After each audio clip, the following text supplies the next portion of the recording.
Hi friends, welcome back to PA the English Tutor. Now today's topic is Childhood of Standard 10th, written by Marcus Natin. It is a wonderful poem written by Marcus Natin, who was an American poet. Now in this poem he describes when did my childhood go. वो पूरी poem में सिर्फ एक ही question पूछ रहा है कि मेरा चाइल्डहुड कहाँ गया, बचपन कहाँ गया. He is in search to find out that what happens to it, why did it spoiled, why did it went away from me. Okay, so he says, when did my childhood go? Was it the day I ceased to the 11? Was it the time I really realized that hell and heaven could not be found in geography and therefore could not be? Was that the day? तो poet ढूंढते हैं कि मेरा childhood कहाँ गया. Where did it went away. क्या वो तब चला गया जब मैं 11 ईयर्स का था, 12 ईयर्स का था, या फिर वो तब चला गया. कहने का मतलब मुझे अक्ल आई थोड़ी बहुत जब मैं 11-12 ईयर्स का हुआ. क्या मेरा बचपन तब चला गया जब मैं खुद अपने डिसीजंस अपने बारे में सोचने लगा, तब मेरे साथ ऐसा हुआ? या जब मुझे पता चला कि हेल और हेवन नाम की कोई चीज़ ही नहीं होती, ये सब सिर्फ कहने की बातें हैं. नथिंग इज़ लाइक हेल, स्वर्ग और नर्क जैसी कोई चीज़ जियोग्राफी के अंदर है ही नहीं. तो क्या ये सब कुछ मेरे साथ तब हुआ, तब मेरा बचपन कहीं खो गया? ठीक है, ये बोलते हैं. फिर बाद में वो नेक्स्ट पैराग्राफ के अंदर क्या बोलते हैं कि when did my childhood go. Was it the time I realized that adults were not all they seem to be. They talked of love and preached of love but did not act so lovingly. Was that the day.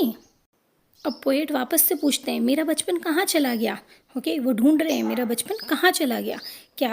क्या वो तब चला गया जब मेरे को ये चीज़ समझ में आई कि पेरेंट्स जैसा दिखाते हैं वैसा होता नहीं है. They shows love and affection but that is not like that. पर एक्चुअली में ऐसा ही होता है. They shows love and they are true for that. लेकिन फिर भी यहाँ पोएट क्या बोल रहे हैं कि उन्हें ये चीज़ ऐसी लग रही है कि नहीं, वो लोग हमें ऊपर से बताते हैं कि they love us but they are not like that. वो हमें means the poet is considering them as a two faces person.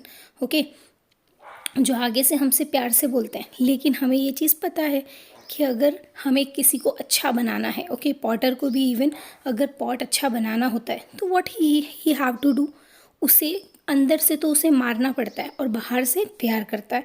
तो इसी तरह से पेरेंट्स को भी करना पड़ता है. But even though he is blaming to the parents here कि दैट द रीज़न. मुझे जब समझ में आया, बोलते हैं क्या मेरा बचपन तब खो गया. फिर he says when did my childhood go. Was it when I found my mind was really mine to use whichever way I choose, producing thoughts that were not those of other people but my own and mine alone. Was that the day. Okay, फिर इतना पूछ के वो वापस बोलते हैं कि क्या मेरा बचपन तब खो गया जब मुझे ये समझ में आया कि मेरा माइंड है वो मेरा खुद का है. ठीक है, मैं जैसे चाहूँ उसे यूज़ कर सकता हूँ. I am having complete freedom. मेरे पास पूरी आज़ादी है. मेरे दिमाग को चलाने वाला कोई दूसरा नहीं है. मैं खुद अपने दिमाग को चला सकता हूँ in the way I want. Okay, मैं जैसे चाहूँ. आई एम मीन्स मैं एक आज़ाद पंछी हूँ. जब मुझे ये चीज़ रियलाइज़ हुई और उस चीज़ के लिए मुझे जब घमंड भी हुआ कि हाँ, I am the person who can rule on my self, या मैं अपने डिसीजंस खुद ले सकता हूँ, तो क्या तब मेरा बचपन कहीं खो गया. Okay, he is confused. उसे कुछ समझ में नहीं आ रहा है. Then in the last paragraph when converts to where, और वो बोलते हैं where did my childhood go. It went to some forgotten place that's hidden in an infant face. That's all I know.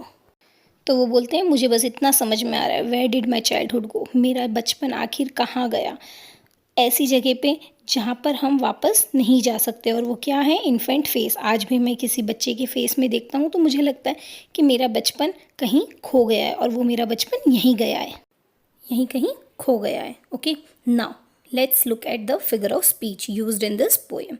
So in the very first paragraph क्या है, refrain.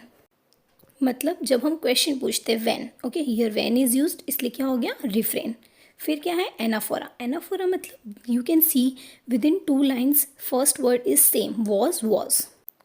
फिर next है assonance. assonance मतलब हमें clearly पता है when vowel sound is repeated again and again. Okay, यहाँ पे देख लीजिए आई है. ओके, आई सीज्ड इट, ये सब चीज़ें रिपीट हो रही है 11 में E. Okay, so that's why it's assonance. Alliteration within a single line h is repeated twice, hell and heaven. Okay, तो वो alliteration हो गया. Then after antithesis, two opposite words are used within a single line. तो hell and heaven are two opposite words. तो ये चीज़ हमको clear है. फिर next paragraph, when did my childhood go? Was it the time I realized that adults were not all they seemed? Okay तो उसमें क्या है, सिर्फ एंजाममेंट. क्यों? Because second line and third line are continue. वो दोनों लाइन पूरी continue है, उसमें बीच में कोई फुल स्टॉप कॉमा नहीं आया है. तो when we are writing in a paragraph तो that is considered as enjambment. Then in third paragraph, when did my childhood go was when I found my child mind was really mine. Okay, तो उसमें एक क्या है, assonance. Means assonance हम commonly समझ सकते हैं, आई जो हमने आगे बात की. Okay, I found, I choose, ये सारी चीज़ें हैं उसके अंदर. Then alliteration of M. Okay, mind and mine. Okay, both are in the same line, तो वो क्या हो गया, alliteration. Inversion, to use whichever way I choose. मतलब उसमें कैसा है कि हम किसी भी तरह से उसको यूज़ कर सकते हैं, लेकिन वो सेंटेंस को पूरा उल्टा दिया हुआ है. हम उसे जब प्रोनाउंस करते हैं तो अलग तरह से हम उसको बोलते हैं, I choose the way I want. Okay, लेकिन यहाँ उल्टा दिया हुआ है, तो that is considered as inversion. फिर लास्ट पैराग्राफ के अंदर only one is there, anaphora. Again why, because where is there question is asked, that's why anaphora. So now all the figure of speech is clear. Thank you. Hope you like this. Okay, and please do like, share and subscribe my channel. Thank you. And keep watching.